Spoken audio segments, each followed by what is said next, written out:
मेहरबानी इसको बंद कर दे प्लीज, ये पंखा भी बंद करें।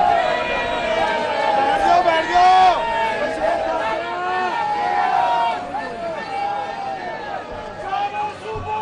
बहुत मेहरबानी, तशरीफ रखें, तशरीफ रखें।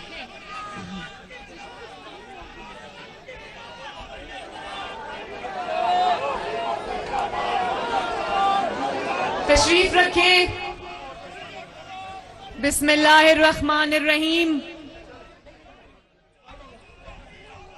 सैयद मुश्ताक हुसैन शाह साहब, चौधरी सज्जाद अहमद साहब और मेरे लेबर विंग के तमाम ओहदेदारान, आप सबको, आप सबकी खिदमत में मेरा सलाम। मुझे तो पता नहीं था लेबर विंग वालों के मुस्लिम लीग नून का इतना मुतहर्रिक लेबर विंग है, माशाल्लाह। और मेरा ख्याल है अगर मैं गलत नहीं हूं तो शायद ये लेबर विंग का पहला ऐसा कन्वेंशन है, मेरा ख्याल है।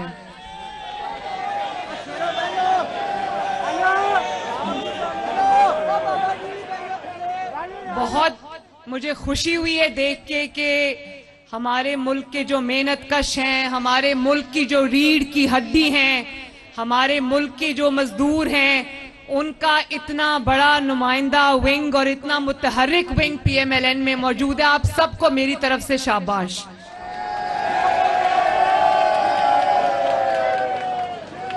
और जब सैयद मुश्ताक शाह साहब ने नवाज शरीफ साहब को ये मैसेज भेजा लंदन कि वो अलहमरा हॉल्स में करना चाहते हैं लेबर विंग का फंक्शन, लेबर डे का, तो मियां साहब ने कहा कि मरियम जरूर आएगी, लेकिन आप सब लोग मुस्लिम लीग नून में अपने घर के ग्राउंड में तशरीफ लाएं, हम खुद आपको होस्ट करेंगे इंशाल्लाह। तो मेहरबानी मुश्ताक साहब, आपसे मेरी रिक्वेस्ट ये है, और लेबर विंग के जितने भी ओहदेदारान मौजूद, जरा लेबर विंग के ओहदेदारान हाथ खड़ा करें, मैं देखूं। वाह माशाल्लाह। जिस जमात का लेबर विंग इतना स्ट्रांग है, उस जमात को इंशाल्लाह ताला और उस मुल्क की मईशत को आंच नहीं आ सकती इंशाल्लाह।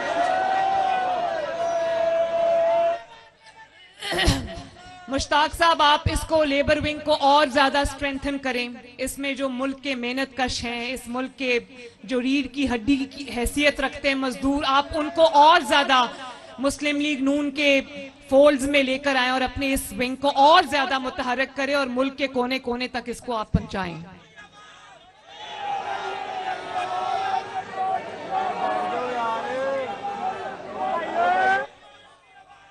मैंने ये नोट किया। अच्छा, अभी मिलके नारे लगाएंगे, अभी जरा बात सुन लें, मुझे आपसे बातें करनी है, जरा बात सुन लें। जो लोग खड़े हैं वो तशरीफ रखें, ताकि पीछे जो लोग बैठे उनकी आवाज आ रही है कि उनको नजर नहीं आ रहा, प्लीज तशरीफ रखें।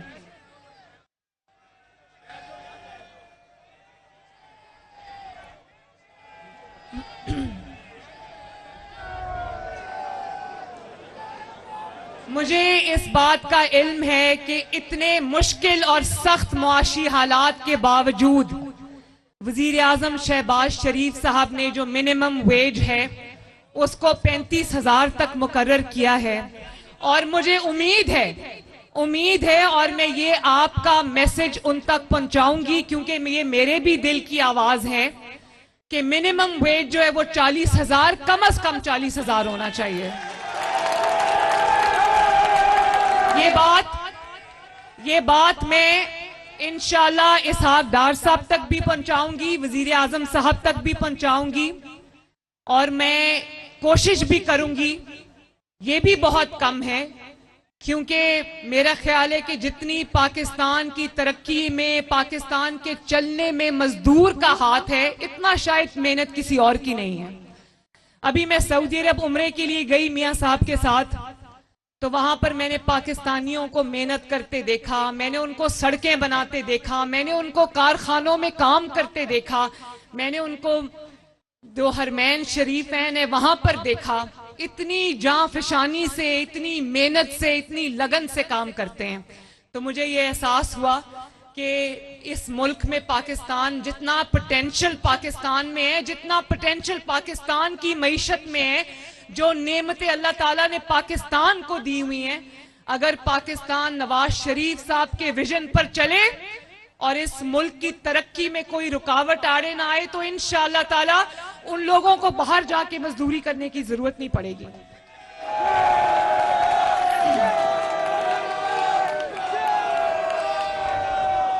और मेरे भाइयों और बहनों, ज्यादा दूर की बात नहीं है, ज्यादा पुरानी बात नहीं है, ये 2017 की बात है।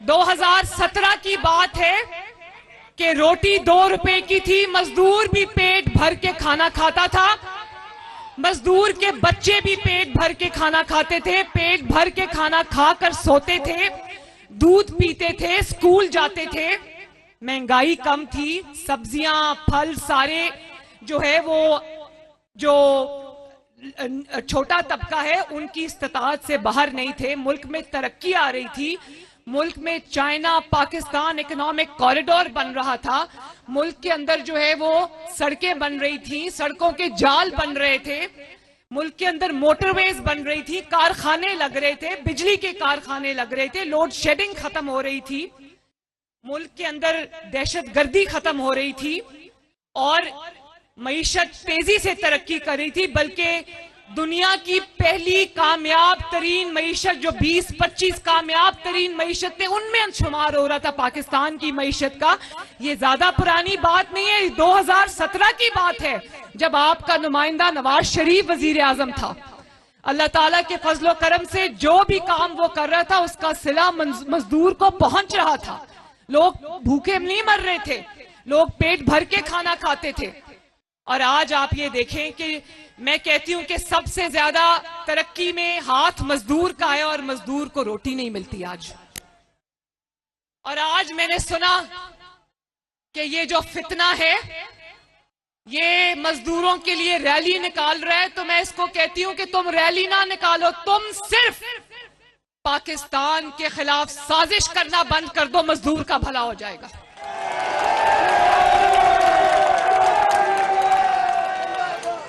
तुम साजिशी तरीकों से अपने इक्तदार के रास्ते खोलना बंद करो, मजदूर की रोटी ठीक हो जाएगी इंशाल्लाह।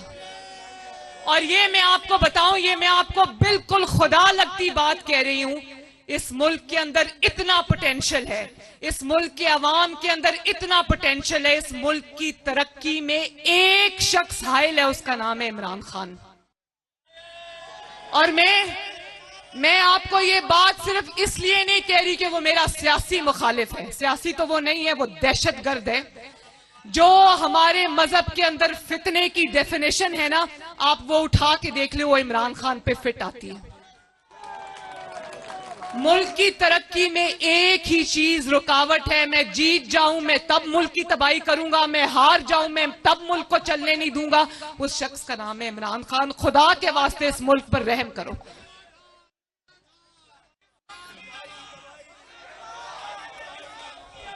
वो भी वक्त था ना,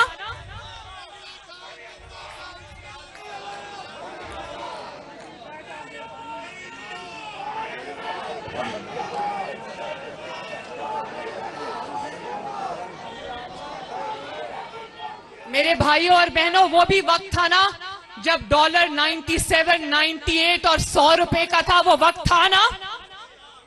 और 2013 से लेकर 2018 तक, 2017 तक जब नवाज शरीफ साहब ऑफिस में थे, प्राइम मिनिस्टर थे, आटे की कीमत उन्होंने मजदूर के लिए 35 रुपए से बढ़ने नहीं दी। चीनी की कीमत उन्होंने अल्लाह ताला के फजलो करम से मजदूर के लिए 50 रुपए से बढ़ने नहीं दी। सब्जियों की, फलों की कीमतें उन्होंने मजदूर के लिए बढ़ने नहीं दी। वो एक ही बात करते थे कि इस मुल्क का गरीब और मजदूर जो है वो पेट भर के खाना खाए। और इस मुल्क में जो सड़कें बन रही थी, जो मोटरवेज बन रही थी, जो मेट्रो बस बन रही थी, जो ऑरेंज लाइन बन रही थी, जो तरक्याती मंसूबे बन रहे थे, उसका फायदा किसको हो रहा था? उसका फायदा पाकिस्तान के मजदूर को और गरीब को हो रहा था। फिर किसको तकलीफ हुई? किसको तकलीफ हुई? आज अगर 2 रुपए की रोटी 25 रुपए की है, 20 रुपए की है, तो किसको इल्जाम देना है? आज अगर वो 97 पे जो डॉलर था, आज जो 297 रुपए का है, तो किसको इल्जाम देना है? 280 रुपए का है, किसको इल्जाम देना है?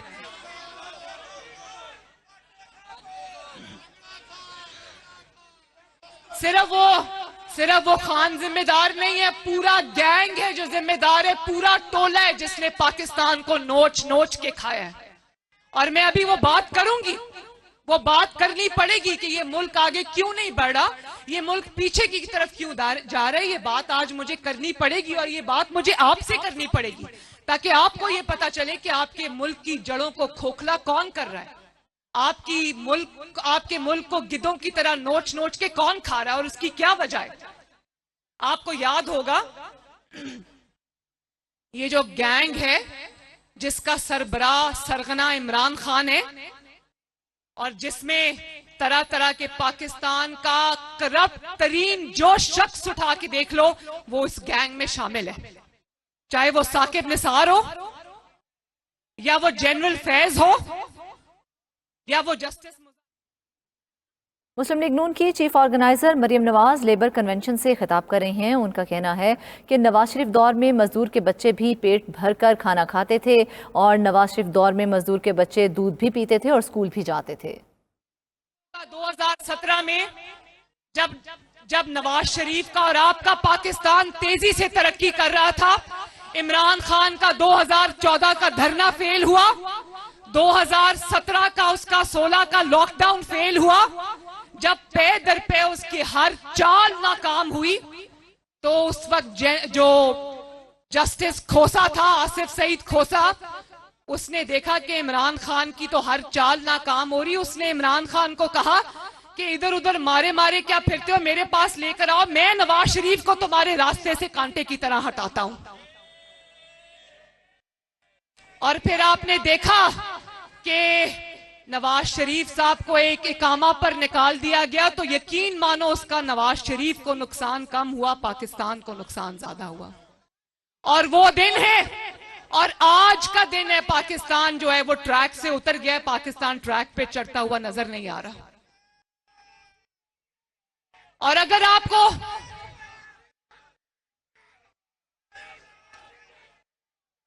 आप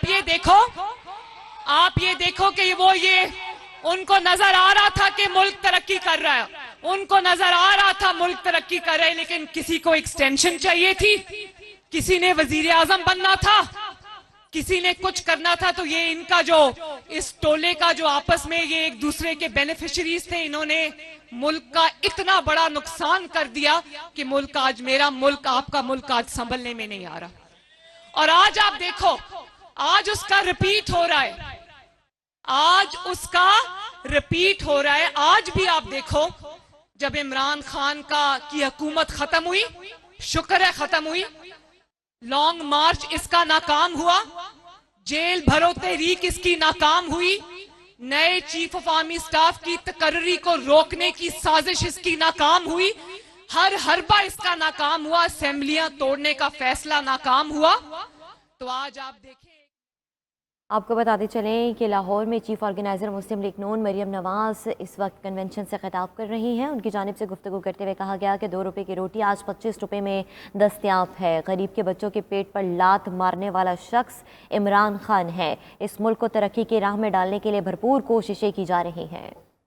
झूठे इल्जाम लगाए, उन इल्जामों की बात भी अभी हम करेंगे। ना वो खाता है ना खाने देता है, ये खाते भी हैं और खिलाते भी हैं।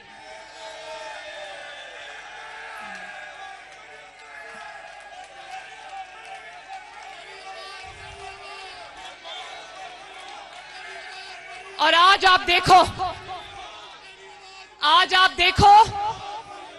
देखो कि इसका हर हरबा, इसकी सियासत नाकाम हुई, तो बचाने के लिए वो 3 मेंबर बेंच आ गया।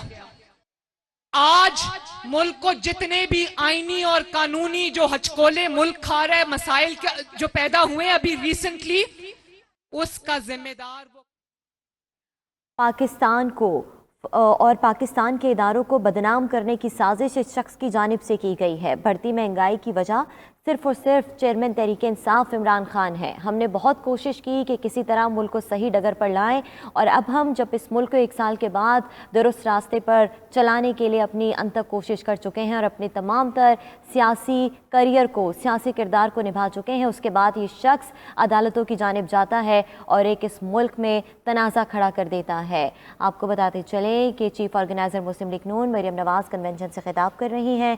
उनकी जानिब से गुफ्तगू करते हुए कहा गया कि तुम साजिशी तरीके से इक़्तिदार के रास्ते को खोलना चाहते हो, लेकिन ये रास्ता कभी नहीं खुलेगा तुम्हारे लिए। वो जाम हो चुकी है, लेकिन आप ये देखो मुल्क को किस किस्म के जबरदस्ती के मसाइल में उलझाया हुआ है। और आप देखो कि जस्टिस अतर मिनल्ला ने जब इलेक्शन का इन्होंने फैसला किया, इनको इलेक्शन की जल्दी नहीं है, इनको ये जल्दी है कि इनके होते होते इलेक्शन हो जाए, वरना हमें इलेक्शन जिताने वाला कोई नहीं होगा।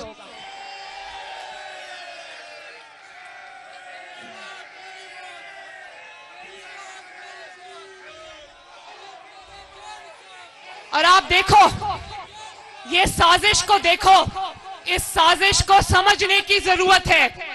आप इस साजिश को देखो, जस्टिस अतर मिनल्ला ने जो सुप्रीम, तुम्हारा लॉन्ग मार्च नाकाम हुआ, जेल भरो तहरीक नाकाम हुई, तुमने जो भी साजिश की वो नाकाम हुई, आर्मी चीफ की तकरीरी रोकने की साजिश नाकाम हुई, तुमने जाली खत का दिखावा किया और अवाम को वरगलाने की कोशिश की, फितना मजदूरों के नाम पर रैलियां निकाल रहा है, ये एक अजब बात है। जिसने मजदूरों से 2 वक्त की रोटी छीन ली, आज वो मजदूरों के हक में बाहर निकला है।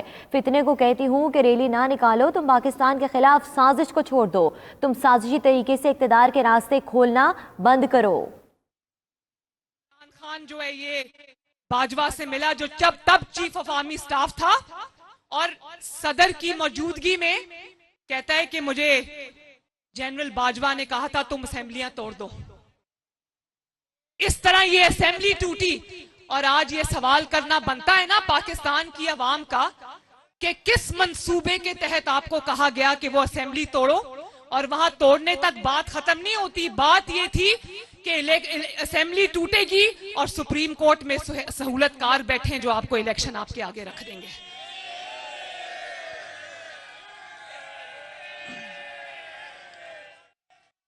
और फिर इस नाइंसाफी की वजह से, इस साजिश की वजह से, देखें इस साजिश की वजह से ये जो नाइंसाफियां हुई, जिस तरह से सुओ मोटो लिए गए, जिस तरह से कानून का, आइन का, इंसाफ का तमाशा बना के रख दिया गया, उस पे सिर्फ अवाम नहीं बोले, उस पे सिर्फ सियासतदान नहीं बोले, उस पे सुप्रीम कोर्ट के अपने ब्रदर जजेस बोल उठे, चीख उठे कि ये क्या हो रहा है। सुप्रीम कोर्ट के अंदर इतनी बड़ी रिवोल्ट खड़ी हो गई, इतनी बड़ी सुप्रीम कोर्ट के अंदर जो है वो जंग शुरू हो गई कि पाकिस्तानी कौम का सर शर्म से झुक गया।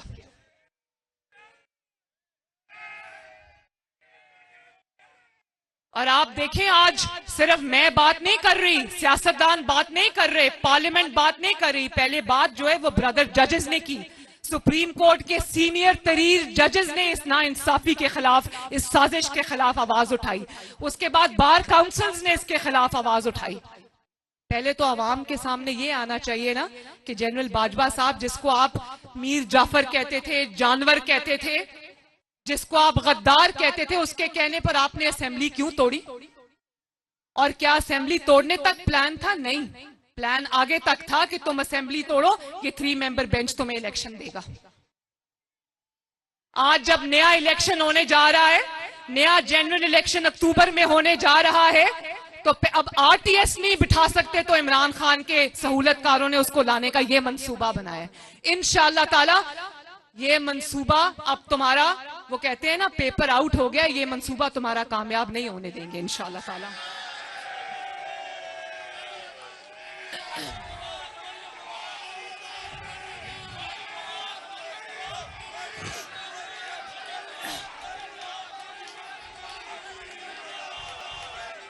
और आज भी देखो मेरे भाइयों, आज भी देखो मेरी बहनों, एक बात गौर तलब है, पीछे से बैठ के डोरियां कौन हिला रहे? वो साकिब निसार जो रिटायर हो गया है, लेकिन इमरान खान को लाने के लिए एड़ी चोटी का उसने पीछे से बैठ के भी जोर लगाया हुआ है। आप ये देखो, अल्लाह ताला का कानून देखो, कुदरत का मकाफात अमल देखो। जिस शख्स ने नवाज शरीफ को बेटे से तनख्वाह ना लेने पर वजीर आजम के दफ्तर से निकाला, आज उसका अपना बेटा 1 करोड़ 20 लाख रुपया रिश्वत देता हुआ पकड़ा गया।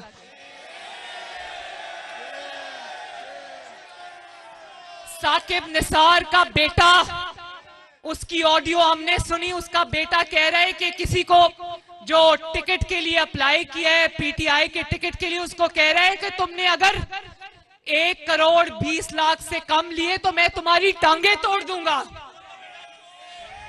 चोर का बेटा चोर। और देखो, और ना सिर्फ ये कि चोर का बेटा चोर, लेकिन कैसी चोरी की ट्रेनिंग वालिद साहब ने दी हुई है। और अभी रिटायर्ड है, अभी रिटायर्ड है। सोचो, जब ये साकिब निसार पाकिस्तान की सबसे बड़ी इंसाफ की कुर्सी पे होगा, तब ये क्या नाइंसाफी करता होगा।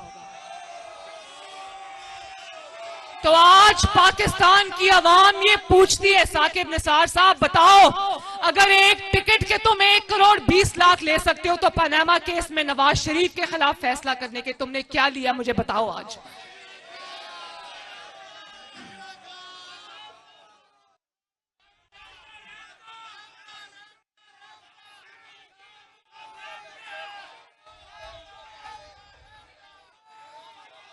और आपको याद होगा जब मेरे खिलाफ साकिब निसार की कोई वो ऑडियो आई थी जिसमें उसने कहा कि मरियम को ठोक दो, यानी कि मरियम को उड़ा दो, मरियम को मार दो, क्योंकि वो तुम्हारा चेहरा रोज आके अवाम के साथ एक्सपोज करती है, उसको ठोक दो का लफ्ज इस्तेमाल किया। और कहा कि मरियम बड़ी सख्त जुबान बोलती है, और इस तरह की बातें की। तो आज उसके बेटे की ऑडियो में उसके बेटे की जुबान सुनी आपने? शर्म से सर झुक जाते हैं। बाहर से पढ़ के आया है, वो भी हमारे खर्चे के ऊपर, और उसकी जुबान सुने जरा।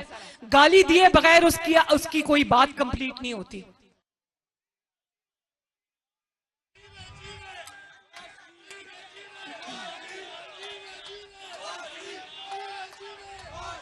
मुझे बताओ मेरे भाइयों और बहनों, नवाज शरीफ ने जब कहा था मैंने अपना फैसला अल्लाह रब्बुल इज्जत पे छोड़ दिया, तो आज नवाज शरीफ साहब को कुछ करने की जरूरत है? ये खुद भी बोल रहे हैं, इनके साथी भी बोल रहे हैं, और इनके बच्चे भी बोल रहे हैं। और उस मुल्क का हाल देखो, दुनिया के मुहज्जब मुल्कों में जो तरक्की करती हुई कौमें, वहां पर अदालतों में जाके देखो, वहां पर कॉन्स्टिट्यूशन पे फैसले होते हैं, आइन पे फैसले होते हैं, कानून पर फैसले होते हैं, मेरिट पर फैसले होते हैं। यहाँ कैसे फैसले होते हैं? यहाँ फैसले सासों के कहने पे होते हैं, यहाँ फैसले दामादों के कहने पे होते हैं, यहाँ फैसले बेटों की रिश्वतों पर होते हैं। अब आपको पता चला कि आज अगर मजदूर के पास रोटी नहीं है तो क्यों नहीं है? आज अगर पाकिस्तान की तरक्की ख्वाब हो गई है तो क्यों हो गई है? इसलिए कि वहां पर 1.25 करोड़ में इंसाफ बिक रहा है। और आप देखो, मैंने कहा ना कि पर्चा आउट हो गया, वहां प्लानिंग ये हो रही है। साकिब निसार और इमरान का वकील ख्वाजा तारिक रहीम वहां क्या कह रहे हैं? वो कह रहे हैं कि वजीर आजम के खिलाफ कंटेम्प्ट का पर्चा देंगे, तुम फिक्र ना करो। मतलब अगर कोई पहले हम नाइंसाफी करेंगे, साजिश करेंगे, कोई बोलेगा तो उसके खिलाफ कंटेम्प्ट का पर्चा दे, जितने पर्चे मर्जी देने दो, हम ये भुगत के आए हैं सारा कुछ, अब तुम्हारी बारी है।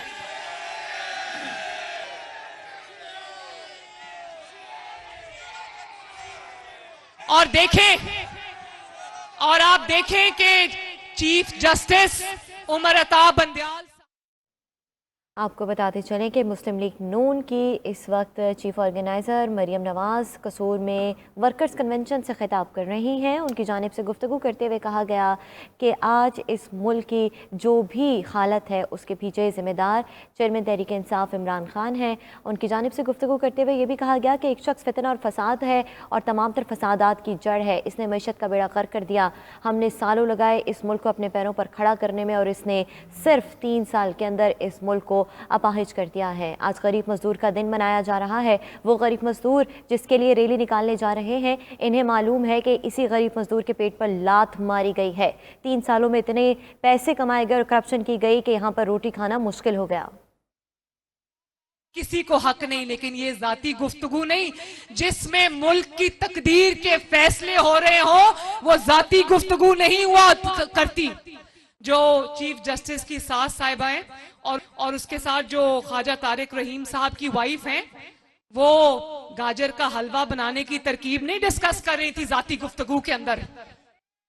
वो बता रही थी कि साजिश किस तरह होनी है और इमरान को किस तरह वापस लेकर आना है। ये जाती गुफ्तगू नहीं होती आपके पास, क्योंकि इन ऑडियोज का जवाब नहीं है। इन ऑडियोज के अंदर जो इतने बड़े बड़े इंकशाफात हुए हैं उनका आपके पास जवाब नहीं है। तो अब आप इस बात पे आ गए कि ऑडियोज क्यों रिलीज हुई। आप इस बात को नहीं देख रहे कि आपका घर का हर फर्द शामिल है इन फैसलों में और इन साजिशों में। आपको कौम को जवाब देना पड़ेगा। आपको 22 करोड़ को जवाब देना पड़ेगा। आपको इस मुल्क के मजदूरों को, भूखे मजदूरों को जवाब देना पड़ेगा।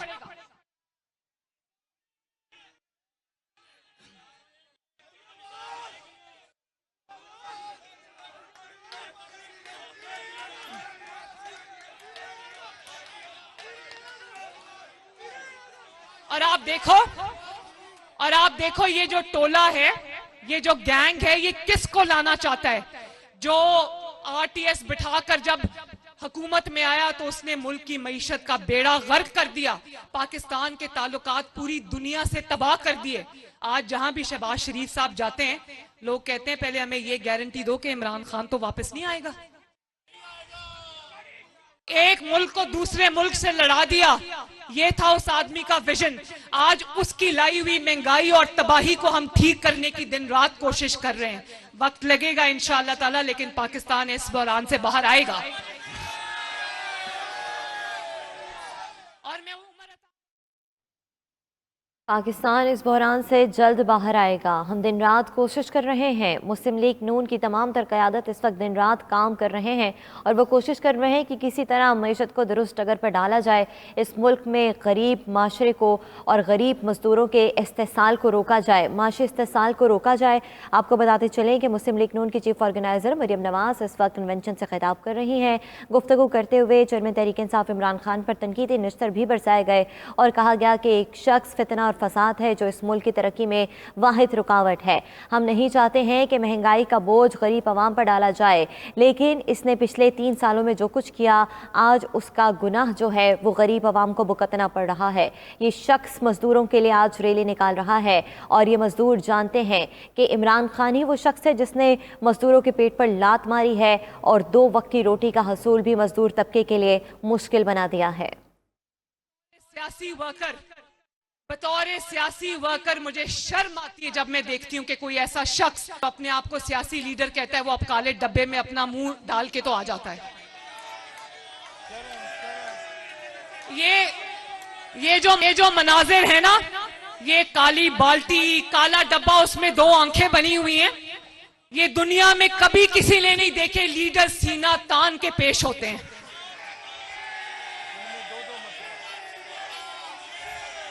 लीडर्स अपने वर्कर्स के आगे, अपने कारकुनों के आगे, अपने अवाम के आगे ढाल बन के खड़े होते, मुंह पे काला डब्बा पहन के नहीं आते।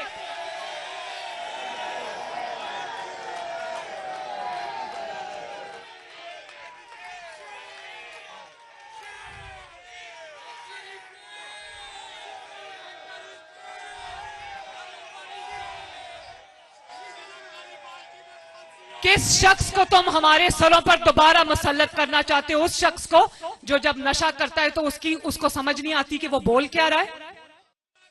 और आप देखो के पहले जब इस्तीफे दिए तो अदालत पहुंच गए कि हमारे इस्तीफे मंजूर किए जाएं। अब अदालत जा रहे हैं कि हमारे इस्तीफे ना मंजूर किए जाएं। पहले असेंबली तोड़ी और बड़ी रौनक के साथ तोड़ी, अब सुप्रीम कोर्ट जाने वाले हैं कि हमारी असेंबलियां बहाल की क्यों किए जाएं। भाई ये मुल्क तुम्हारे वालिद साहब का मुल्क है।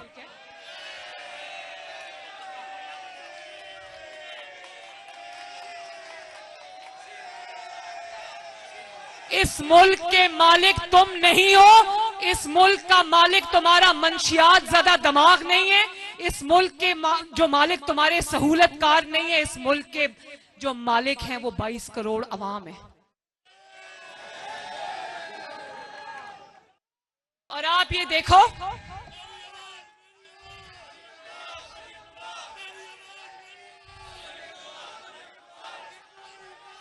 और नवाज शरीफ को बाहर रखकर देखें, जब नवाज शरीफ के साथ जुल्म करना था, नाइंसाफी करनी इस मुल्क में कितनी आसान है कि उसके लिए ब्लैक लॉ डिक्शनरी आ जाए तो नवाज शरीफ ऑफिस से बाहर।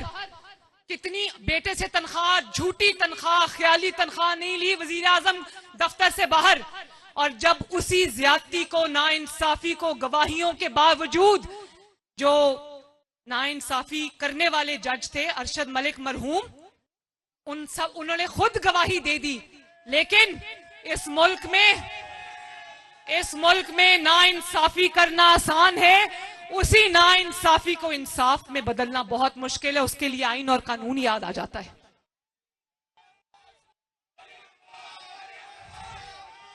मैंने कहा था ना, नवाज शरीफ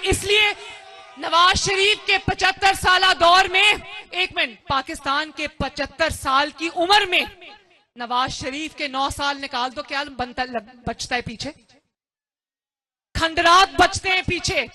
इस मुल्क से बिजली के मंसूबे, China Pakistan economic corridor, orange line जो है, मेट्रो बस जो है, मोटरवेज जो है, वो निकाल दो, पीछे क्या बचता है? पीछे खंडरात बचते हैं। नवाज शरीफ ने, अगर देखो, नवाज शरीफ के 9 साल में नवाज शरीफ ने अल्लाह के फजल करम से पाकिस्तान को इतना कुछ दिया, तो पाकिस्तान के जो पीछे 65 साल बचते उसमें क्यों नहीं किसी ने कुछ कर लिया? यही तकलीफ है। क्योंकि नवाज शरीफ आता है तो इस मुल्क की तरक्की के लिए दिन रात एक करता है, मजदूर की रोटी के लिए दिन रात एक करता है।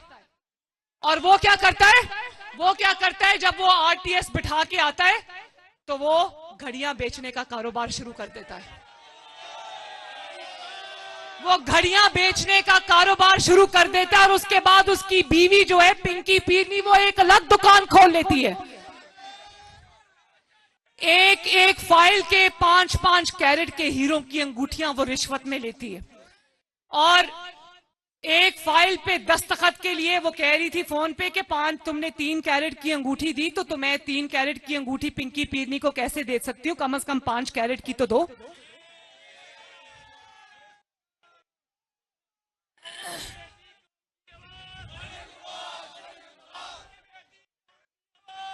तो बात ये कि जिसको चोर चोर कहा वो सादिक और अमीन निकला। अल्लाह ताला ने उसको सच्चा साबित किया और जो चोर चोर कहने वाले थे उनकी औलादें भी चोर निकली।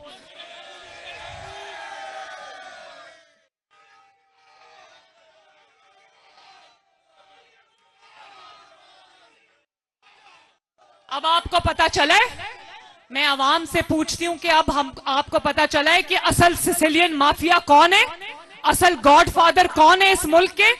ये वो हैं जो साजिशी गठजोड़ है, जिन्होंने पैसे बनाए भी हुए, खाए भी हुए, खिलाए भी हुए। ये कोई नेक नाम का बंदा इस मुल्क के सिस्टम के अंदर आने नहीं दे सकते, क्योंकि इन सब के पोल खुलते हैं, इन सब के जो चीजें वो सामने आती हैं, इनकी औलादों की चीजें सामने आती हैं।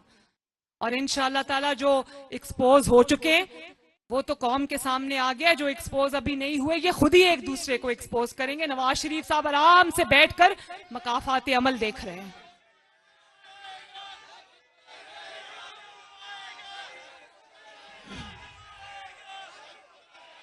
और फिर आप ये देखो, पार्लियामेंट ने एक कानून बनाया, पार्लियामान ने, नेशनल असेंबली ने, जो आपकी नुमाइंदा असेंबली है, आपके नुमाइंदों ने एक कानून बनाया, वो फर्ज पूरा कर रहे थे जो आईने पाकिस्तान ने आपके नुमाइंदों को पार्लियामेंट को सौंपा है, और वो है कानून बनाना। वो कानून बना रहे थे, लेकिन वो कानून भी इस 3 मेंबर बेंच को मंजूर नहीं। उसकी वजह यह है कि वो कानून सुप्रीम कोर्ट को स्ट्रांग करता है, सुप्रीम कोर्ट को मजबूत बनाता है, लेकिन साजिशों को जो है वो एक्सपोज करता है, साजिशों को वो खत्म करता है, वन मैन शो को वो खत्म करता है। वो कहते हैं ना, पॉलिटिशियन इन रोब्स, जो पॉलिटिशियन ने यूनिफॉर्म पहना होता है ना इनका जजेस का, ये सुप्रीम कोर्ट के अपने जजेस के अल्फाज हैं, पॉलिटिशियन इन रोब्स। तो आपको इस कानून की इसलिए तकलीफ है कि वो कानून जो है वो आपकी वन मैन शो को खत्म करता है, आपकी नाइंसाफियों को खत्म करता है। तो आप जो मर्जी कर लें, पार्लियामेंट को हक दिया है, पार्लियामेंट को आईन ने ये हक दिया है कि वो आपके लिए, इस मुल्क के लिए, इस मुल्क की बेहतरी के लिए लॉज बनाए, इस मुल्क की बेहतरी के लिए कानून बनाए। वो तो बना के रहेगी और इंशाल्लाह वो इम्प्लीमेंट भी होंगे, आपको करने पड़ेंगे। आपको पार्लियामेंट का फैसला मानना पड़ेगा, आपको इस मुल्क के आईन का फैसला मानना पड़ेगा, आपको इस मुल्क के कानून का फैसला मानना पड़ेगा, आपको इस मुल्क के मुंतखब नुमाइंदों का फैसला मानना पड़ेगा, और इंशाअल्लाह ताला पार्लियामेंट अपना फैसला मनवा के रहेगी।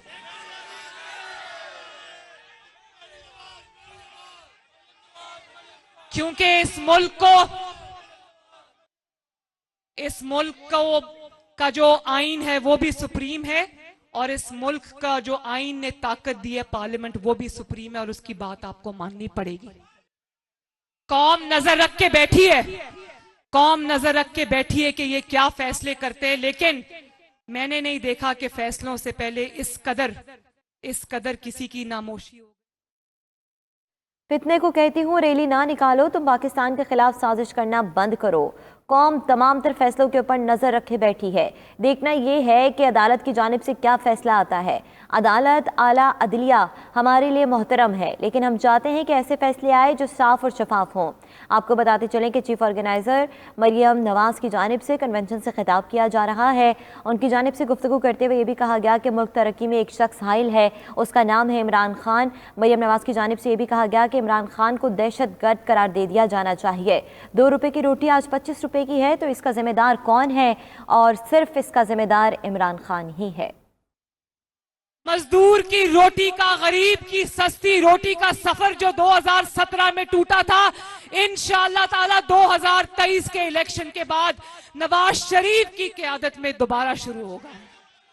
अल्लाह ताला आप सबका हामी और नासिर हो। लेबर विंग जिंदाबाद, पाकिस्तान का मजदूर मेहनत कश जिंदाबाद, पाकिस्तान पाइंदाबाद। शुक्रिया। मुस्लिम लीग नून की chief organiser Maryam Nawaz labour convention से खिताब कर रही थी। उनका कहना था कि मजदूरों की कम अज कम तनख्वाह 40,000 होनी चाहिए। मजदूरों की तनख्वाहें बढ़ाने के लिए वजीर आजम और वजीर खजाना से बात करूंगी।